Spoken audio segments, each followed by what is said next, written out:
Hi, I'm Paul Shepherd, your mindset coach, and I'm here to help you change your mindset so you can create the life you truly want to live. Today, I am very pleased to welcome Johnny Crowder, a suicide and abuse survivor who in 2018 launched an incredible digital resource for people struggling with their mental health. It's called Cope Notes. Johnny is also a touring musician with his band Prison and a motivational speaker whose refreshing approach to mental health in his TEDx talks have been watched by over 1 million people. Welcome, Johnny. Yeah, thank you so much for having me, Paul. I have to ask straight away, can you tell me about the TEDx talk and what was important that you wanted to convey to your audience?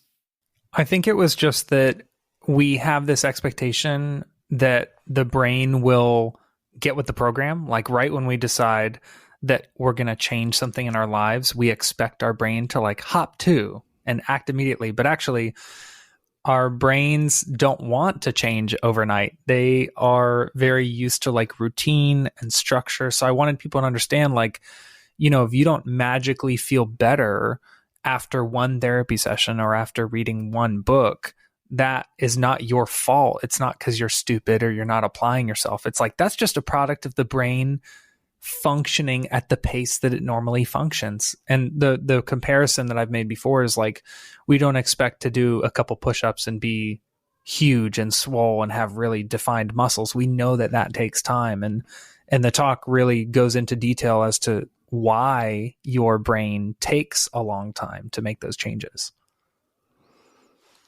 No, I love it. And did you expect to have such a response to your talk?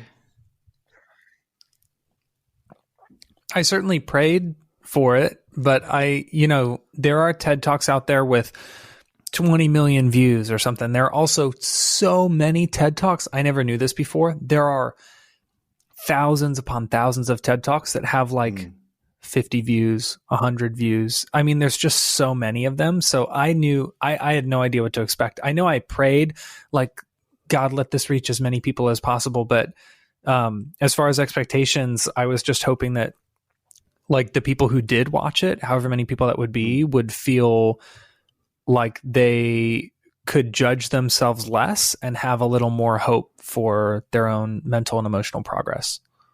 No, and as I said, it's obviously what you did worked, but you talked about mental health in a refreshing way. It was really nice just to see someone who's been through, obviously, what you've been through, and to then turn that around so that you're actually a mental health advocate. And you've worked for, you do a lot of work in regards to helping people with mental health, and you've created Cope Notes. What was it that do you think drove you to, from your experiences, to create Cope Notes? I had a lot of issues with my experience with treatment. Like, I would have a great therapy session, for example, and not all of them were great. Actually, a lot of them didn't feel so great. But let's say hypothetically, I have a wonderful therapy session and then I leave my therapist's office and I have 6 days and 23 hours of real life, like outside of that safe little room that my therapist had with like the box of tissues and the couch. No, I'm out in the elements. I'm out interacting with other people and things are happening in my life. And those were the times when I needed support. I didn't, it's not that therapy didn't help me, but it's that I needed a little bit every day. I needed a little bit of support on those days when I couldn't see somebody.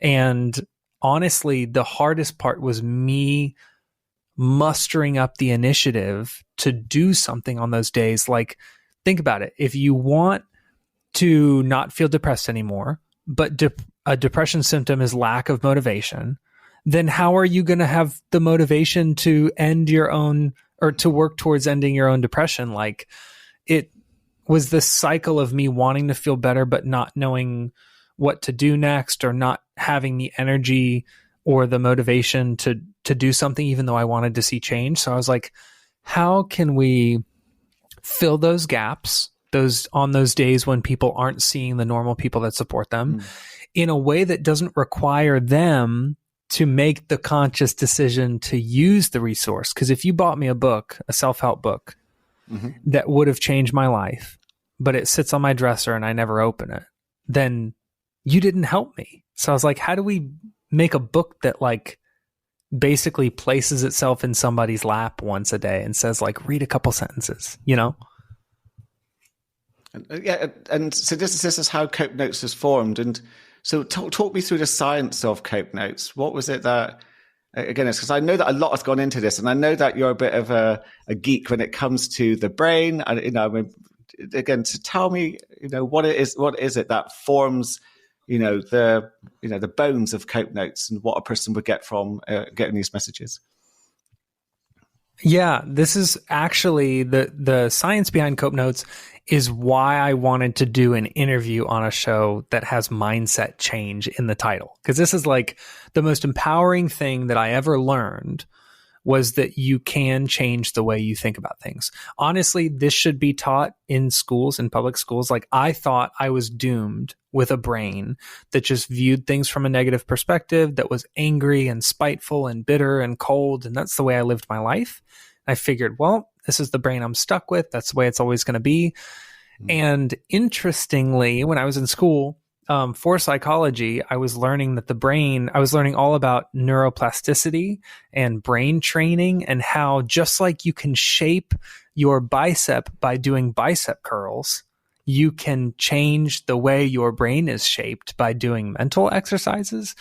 And really what's happening with Cope Notes, a lot of people are like, okay, cool. You send text messages to people that, you know, make them feel better. That's adorable. But like, it's not real science. And I'm like, okay, are you ready for this? Here's the real science. Every time you think a thought, the synapses in your brain communicate with each other. That's basically what's happening is one synapse shoots a charge across a synaptic cleft to another synapse. And that's all that's happening. And the more often you think a thought, the closer those synapses grow to each other to shorten the distance that charge has to travel. So your brain is like lazy. It wants to conserve calories.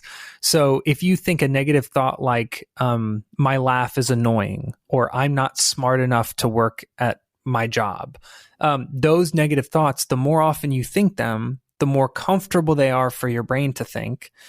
And then your brain just doubles down and always thinks the most comfortable thought. So these thought patterns are forming all the time by those synapses migrating closer together to improve the efficiency of that thought. So when we send a text message, it acts as an ecological momentary intervention, or EMI. And that's a fancy way of saying that these messages are interrupting negative thought patterns in real time and allowing those synapses associated with the negative thought to grow a little further apart, and then other synapses associated with positive thought to grow a little closer together in their place. I don't know if that made sense to anybody listening, but if you don't fully understand yet, I encourage you to Google cognitive restructuring, Google neuroplasticity, Google brain training, and kind of like, once you wrap your head around the fact that you can teach your brain to think different thoughts, I can't explain how empowering it is to know that.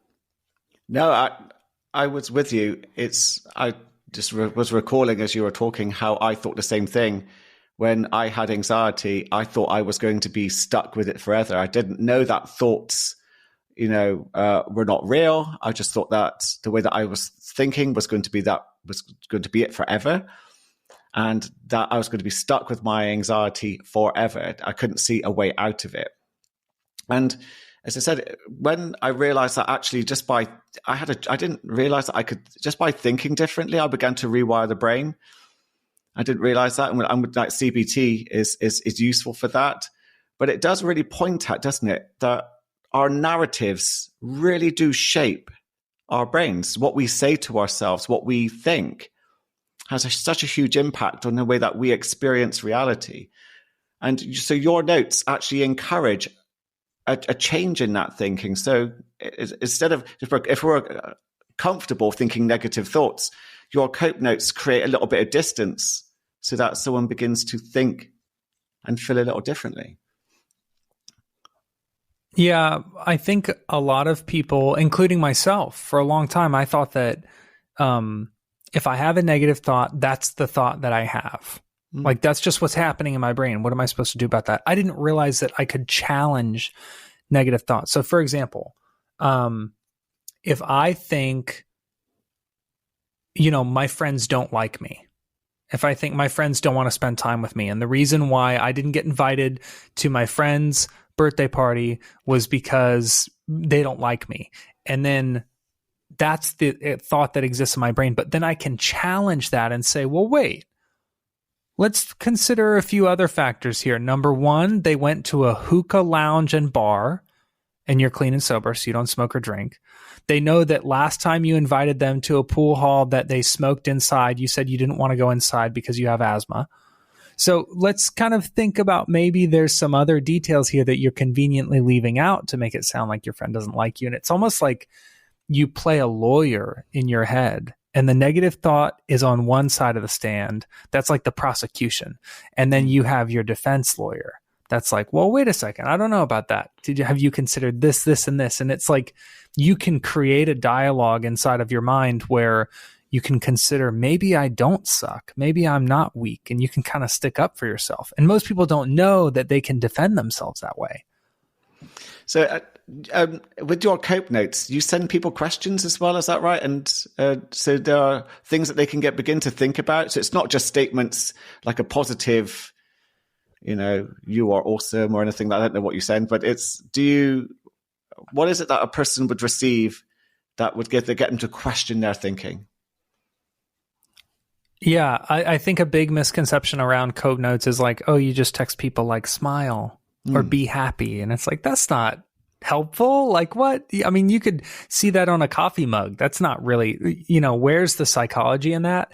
And actually all the text messages that we send, whether it's a journaling prompt, an exercise, a psychology fact, there are all these different types of content that we send. But I think what's really cool is that number one, they're all written by peers with lived experience, which is really cool. Okay. So it's written by people with firsthand experience saying like, this is what I wish someone would have said to me when I was going through it. So it has that empathy component baked in. Number two, they're all reviewed by mental health professionals to make sure that they're actually legit. And then third, they're all based on proven psychological principles. So they're actually teaching your brain new ways to reframe the things happening in your life, new ways to think. So we're not just sending platitudes, we're sending like prompts and catalysts for your brain to think different thoughts. So it's kind of like a health education tool where rather than you having to bury your head in a textbook for hours every day like I did for years, you can have these like tiny little bits of cognitive restructuring opportunity served to you in your daily life. See, that just sounds incredible because, as I said, I wish that I'd had something like that when I had my anxiety disorder. What difference do you think it would have made to you if you'd had cope notes when you were going through your struggles? Wow. Great question. I think I would have stopped self-harming way sooner. I think that I would have engaged with professional support way sooner. I think that I would have maintained a lot of my interpersonal relationships that have been negatively affected by my illnesses. And I think I would have ultimately, and this is a big one, I would have been a heck of a lot more kind to myself when I was going through it. Like I judged myself so much. I would say like, oh, you have to go to therapy. Well, that just means you're weak and you can't get through it on your own. I beat myself up, dude. All of this, like this illogical self-talk that was just so unkind and brutal to myself. Things I would never say to a friend, but things I said to myself on a daily basis. I think if I was using Cope Notes, I would have learned to challenge some of that negative self-talk and be like, no, you know what? I'm not weak. It takes a heck of a lot of strength to book a therapy appointment. It takes twice as much strength to show up.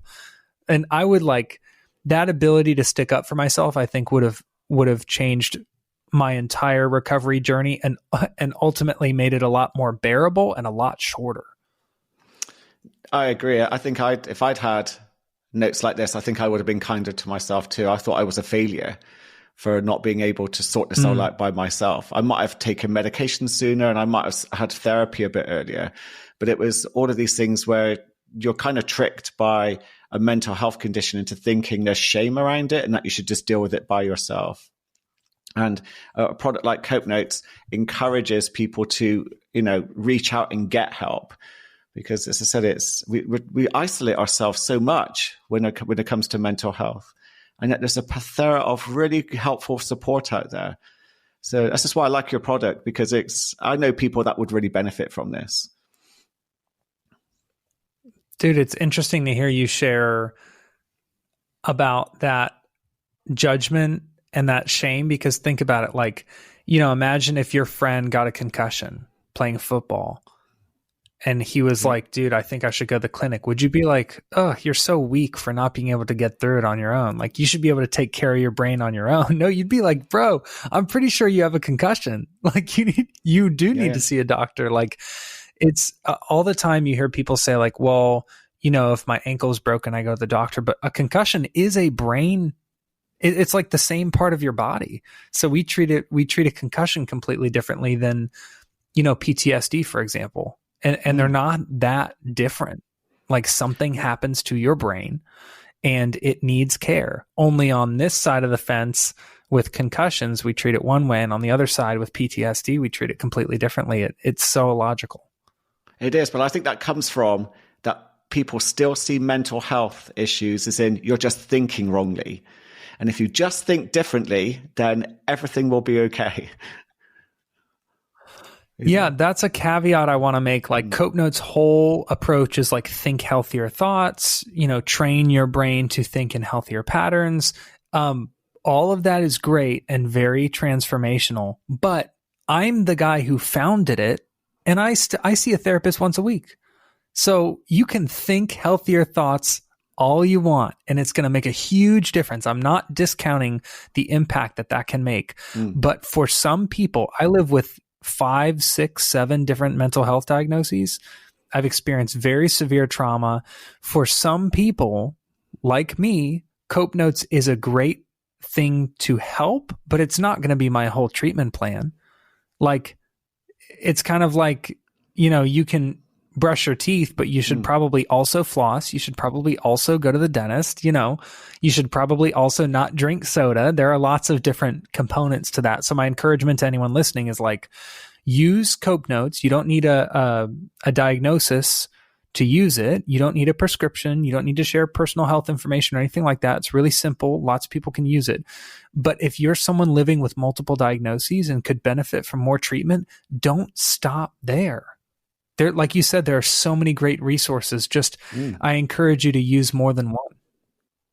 Well, what do you think might stop someone using Cope Notes? So say someone comes across, your website, or they see one of your TED Talks, etc. What do you think might stop them going, actually, do you know what? I'll just pop my number into that. There's a free trial, isn't there? So they could pop their number in for a free trial. What do you think might cause a person to hesitate? So 2 things come to mind. The first is 2 things that I've experienced. So the first one is, if I pay for a mental health resource, what does that say about me? Okay. Once you commit to using something, it kind of makes it real. And you're like, ugh, am I like identifying as someone who would benefit from mental health support? So there was like that self-stigma inside of me, which I encourage you, like, bro, in 2022, if you can identify as someone who's willing to use mental health resources, that's a point of pride. You should be proud of taking that, because you are ahead of the pack. There are a ton of your peers who are not ready to do that yet. So in my opinion, it should be the opposite. You should be like, yeah, what does this say about me? It says that I take initiative in my life. I take care of myself. I'm mature and responsible. But the other thing I see is people saying like, oh, I don't have a mental health diagnosis. Like, I don't have a formal diagnosis, so then I don't need to use a mental health resource. And my caveat there is kind of like, I mean, it's to use the teeth example. It's like saying, well, I don't have cavities, so I don't need to brush my teeth. Yeah. It makes no sense. Yeah, no, like, not at all. And also, Cope Notes, we did studies with a university, and they found that Cope Notes was effective for people living in that mild to moderate symptom range. So people who just get stressed every once in a while, maybe they get bummed out here and there. They're not really living with multiple diagnoses like me. And it still proved that Cope Notes was effective for those people. So basically what I have to say is if you have a cell phone and a brain, Cope Notes can help you. I think it's so essential, especially, I'm a guy talking to a guy, and yet it's interesting in the mental health world. I've just been talking to this on another podcast about how many men don't access mental health resources because of the shame around mental health.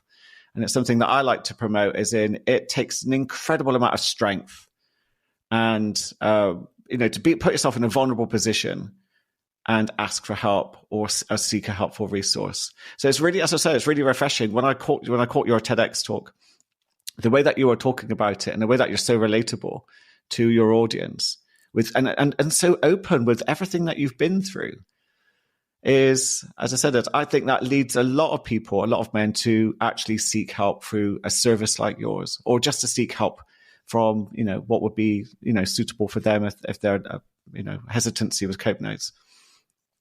But what do you think about men and mental health? What do you think is going on there with your experience? I appreciate you saying that a lot. And also, someone asked me the other day on Saturday, they were like, isn't it hard to tell people that you've attempted suicide, or to tell people that you've experienced abuse, or, to talk about that stuff? And I was like, bro, it is not as hard as waking up every day and pretending that none of it happened to me. It's way harder to play that character of the person who's always fine and has everything put together. That takes more effort. Trust me, because I've done both in the past. And I think there's a tendency among men to equate strength with not accepting help. And even actually, it's really funny. My current girlfriend, I had to move apartments.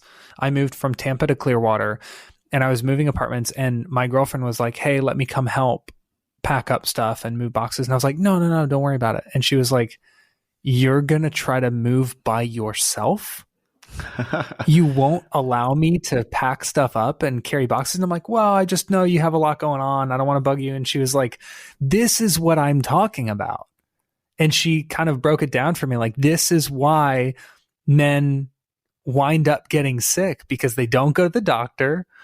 And this is why men struggle with stuff, because they don't ask for help. Yeah. And then when it's offered to them, they don't accept it. And I was like, oh, shoot, you're so right. I'm here subconsciously equating my strength to my ability to handle things without the help of others. But honestly, if you look at any man who is accomplished and intelligent and morally sound and generous and all the things that you want to be as a man, if you look at those men, they are people who have greatly benefited from the help and support of other people and are very quick to tell you so and very quick to ask for it. So I think what we have to do as men is stop pretending that we do everything without anybody's help, and understand that asking for help is actually a tremendous show of courage and strength and wisdom above all else. It is a fool who does not ask for or accept help. Absolutely. I think there's a lot of shame, isn't there, that comes with not being able to do it by yourself, but not being able to achieve by yourself. It's almost like we dilute that success if we do it with the help of other people. So somehow it's become invalid. Oh, yeah. So it's just got to be me. It's just got to be me. I think we've all been caught up in that trap. But do you know, what is it what do you think? Do you think it's getting better for men when it comes to mental health, or is it still? Do you think there's a still strong lag in people just in coming forward because they're just going to do it by themselves no matter what society says is useful? So I started working in this field, like in public advocacy and peer support and stuff, in 2011, and it's now 2022. And when I first started doing that work, every single board meeting I was at, every nonprofit board that I served on, every organization that I would do a lunch and learn for, bro, all women. I mean, 12 women at a table, 30 women in a conference room, like not a dude to be found anywhere. And now it's not balanced, but I am seeing like, I'll start, Cope Notes will start working with like an insurance company or something, and we're introduced to their director of behavioral health, and it's a guy. And I'm like, what? This is new. I have like not met a lot of guys in the behavioral health world. So it's still, there's still a hesitancy for men to kind of be involved in advocacy, but I'm seeing that we're chipping away at it. Like each time someone listens to your podcast, Paul, each time someone listens, they're either a man, or they are married to a man, or they have a father or a brother or a coworker or a friend or something. And each conversation that a man participates in related to mental health is proof positive that you can talk about depression and anxiety and whatever other symptoms you're facing without the world exploding, without people shunning you and turning you away. And ultimately what we need is the conversations that you're having on your podcast. We need about 750 billion more of them over the course of the next couple of years. And I think it is making a difference. It's just a very slow, gradual difference, but it's still a difference worth making. Oh, absolutely. And one of the things I've noticed, which is a slight irritant, is how people who talk about their feelings, men, are classed as woke. It's I don't know if that's a term they use in America, but it's a term they're using a lot over here, that, there's someone talks, a celebrity talks about their mental health, or, so they're being open, they're opening up and they're being vulnerable, and suddenly they're woke. And so again, I see this shaming and shutting down of people being vulnerable. And it's, as I said, this is why, I applaud people like you. Anyone who comes on the show, anyone who talks, publicly about what they've been through with their mental health is, is a courageous thing to actually do. But what do you think? Have you heard much of the whole woke thing? Anyone, celebrities being, labeled very quickly negatively? Yeah, I've also seen a lot of people saying like, oh, that person's just saying that for attention. And I understand that there could be people out there who are using mental illness as like a way to garner sympathy from fans or whatever. I understand that there are people who do that. I also understand that it takes an incredible amount of self-love and courage to speak publicly about what you're living through, and knowing full well that it could affect, how your friends and family view you, how your professional relationships, how those people treat you. Like there is a tremendous assumption of risk in sharing that. And I think what we can do to support people who are sharing is to acknowledge like this person probably thought really deeply about whether or not they were going to share this publicly, and at least give them the benefit of the doubt and encourage them to say like, hey man, kudos, like respect for saying this out loud, because each time someone does that, it inspires 10 more people to open up, and those people inspire 10 more people. And eventually we've reached the population of planet Earth. It just takes a while. No, I agree with you. There's a lot going on in the media around, Johnny Depp and Amber Heard and Meghan Markle, and lots of people, mental health is being brought into the public eye, and it's been debated, and it's these conversations, some helpful, not so helpful, but at least it's out there. I guess that's the most important thing. Yeah, it's always like kind of muddy waters. Like whenever mental health or mental illness comes into the spotlight, there's a 50-50 chance on whether or not it's like, Lady Gaga starting a foundation that's supporting youth. It's like, oh, heck yeah, that's awesome. Or another celebrity who like experiences a psychotic break and like calls in a bomb threat somewhere or something. It's like, oh, geez, like this is a lot of good and bad PR for mental health right now. And it's a challenge that I hope eventually the good news around mental health and people being open and vulnerable starts to outweigh the negative news, so much so that people stop being afraid of the term mental health as a whole. Yeah, because I work holistically, and the thing that I focus on the most about mental health is you have to look at the gut microbiome more than ever. We're looking at exercise. We're looking at being out in nature. All of these things have a positive impact on mental health. Do you do much at all holistically for your mental health? Is there any tips that you would give to anyone who is listening to this right now? Anything that's helped you? Yeah, these are going to sound so simple and silly and trivial, but they have helped me tremendously. Number one, waking up at the same time every day has helped me a ton. I worry less about when I go to sleep and more about when I wake up. So nice. Normalizing that has helped my brain a lot. Also, I drink just a silly amount of water to where I've actually taken pee breaks in the middle of podcast interviews before. Okay. So I try to drink a ton of water. And then the third thing is walk for just a couple minutes every day, because your brain, as simple as it sounds, needs oxygen. And when you walk, it helps pump some oxygen into your brain, and it really helps me think about stuff more clearly. So if you're experiencing brain fog or you're experiencing depression or anxiety or whatever, if you can walk for 10 minutes, just listen to a couple songs, or don't even have your headphones in at all and look at some trees and feel the sun on you for just a couple minutes, wake up at the same time every day and drink water. Those sound so silly, but they're also free. And they're also very simple to implement. And I encourage you, if you make habits of those things, I hope that you experience the positive mental and emotional and physical health benefits that I have by implementing those really simple things.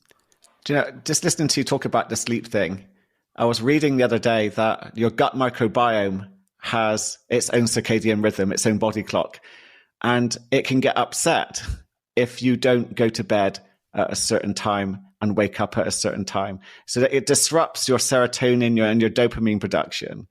So it's interesting that you say that. I just wonder how much of an impact these things actually have on us.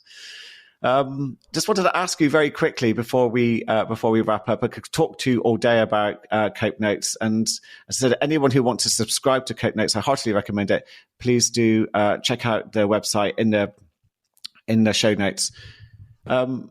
Before we go, is there anything exciting you right now in mental health that you think that you'll be adding to Cope Notes or doing something with your business at some point?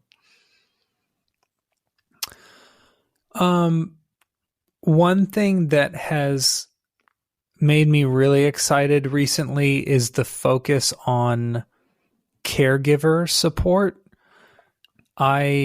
When I started working on Cope Notes, and even before, honestly, this is going to sound really crass, but I didn't really think about people who were administering mental health services. I mainly thought about people who needed them.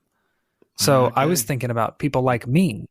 And I think the pandemic has really shown people like, not only do individuals like you and me need support, and not only can we benefit, but also think about the people who are like, who's manning the phones at the crisis text line?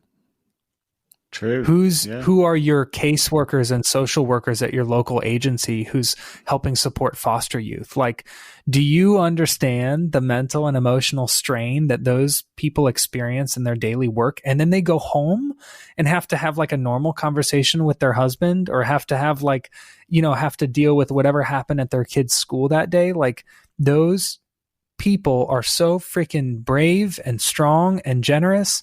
And I think COVID woke everybody up, all of that, like first responder and frontline healthcare worker awareness, where people are like, shoot, like there are people who hop into an ambulance to go pick up people who are hurting, and they see those hurt people and then they go home. Or there are people working in hospitals who have to help sick people, and they've watched people pass away. Like that compassion for caregivers and people, providers, people who give of their time that way in their career, is something that has been top of mind for me lately, and something that I look forward to continuing to serve those people, because I have an even greater reverence for them now. Wow. No, I love it. That sounds very exciting. Very exciting. And if people wanted to find out more about you, Johnny, and Cope Notes, where can they find you? Yeah. So copenotes.com has all the Cope Notes stuff. JohnnyCrowder.com has all the Johnny Crowder stuff. And then I'm also on LinkedIn, I'm on Facebook, and then I'm on Instagram at Johnny Crowder Loves You, because I do. I'll put all those details in the show notes. I just want to say thank you so much, Johnny, for coming on to the show. It's been an absolute pleasure talking to you. I also want to say thank you to everyone listening to the show. It's been a pleasure again for you to spend your time with me. It's an absolute honor, and I look forward to connecting with you in the next episode. Thank you.